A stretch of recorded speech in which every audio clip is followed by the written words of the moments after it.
بسم اللہ الرحمن الرحیم۔ ماضی کی مشہور و خوبصورت فلمی اداکارہ صبیحہ خانم کے والد اور والدہ کی انوکھی اور سچی داستان محبت۔ گجرات کا ایک اور رومان بھی پورے برصغیر میں مشہور ہوا۔ یہ تھا بالو اور ماہیہ کا۔ اقبال بیگم عرف بالو 1910 میں گجرات کے ایک معروف وکیلوں کے خاندان میں پیدا ہوئی۔ روزانہ تانگے پر سکول جاتی تھی۔ ایک دن تانگے والا بیمار ہوا تو اپنے بیٹے کو بھیج دیا۔ چند ماہ کے اندر وہ ایک دوسرے کو دل دے بیٹھے۔ انہیں پتہ تھا کہ سماجی فرق انہیں ایک نہیں ہونے دے گا۔ سو بالو جو کچھ گھر سے لے سکتی تھی لے کر محمد علی تانگے والے کے ساتھ روانہ ہو گئی۔ ہر طرف سے وکیلاں دی کڑی نس گئی۔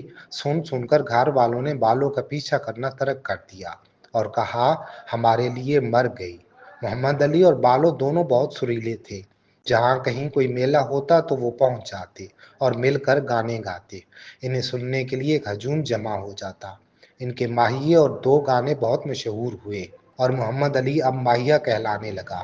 ان کے عشق کی داستان اتنی مشہور ہوئی کہ لوگوں نے اسے بڑھا چڑھا کر جھوٹے سچے قصے منظوم کر کے کتابچے بیچنا شروع کر دیے۔ ان کی شہرت کا فائدہ اٹھانے کے لیے 1938 میں film company Indra movietone Calcutta نے بالو کو اپنی پنجابی فلم ہیر میں ہیروئن کا کردار دے دیا۔ اس نے محنت اور شوق سے کام کیا اور فلم کامیاب ہوئی۔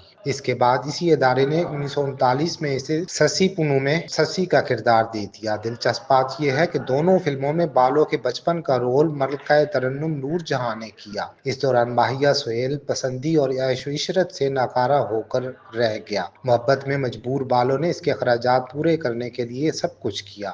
ان کی محبت کی داستان اتنی مشہور ہوئی کہ اس پر انڈیا میں ایک اور پنجابی فلم بنائی گئی۔ یہ فلم بالو 1951 میں ریلیز ہوئی۔ ماہیہ کا کردار ارجن اور بالو کا کمل نے کیا۔ اس فلم میں ساحر لدھیانوی نے پہلی بار پنجابی گیت لکھے تھے۔ اس سے پہلے 1947 میں بھی ان کے عشق پر فلم ماہیہ شروع ہوئی لیکن فسادات کے باعث مکمل نہ ہو سکی۔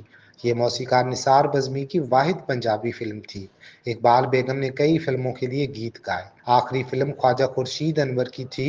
اقبال بیگم کا 1945 میں ٹی بی کی بیماری سے انتقال ہوا۔ بالو اور ماہیہ کی نشانی ان کی بیٹی صبیحہ خانم ہے جنہوں نے فلمی صنعت میں بہت عزت پائی۔ شروع میں وہ اپنا نام صبیحہ ایم اے لکھتی رہیں، حالانکہ وہ میٹرک بھی نہیں تھیں۔ یہ ایم اے والد کے نام محمد علی کا مخفف تھا۔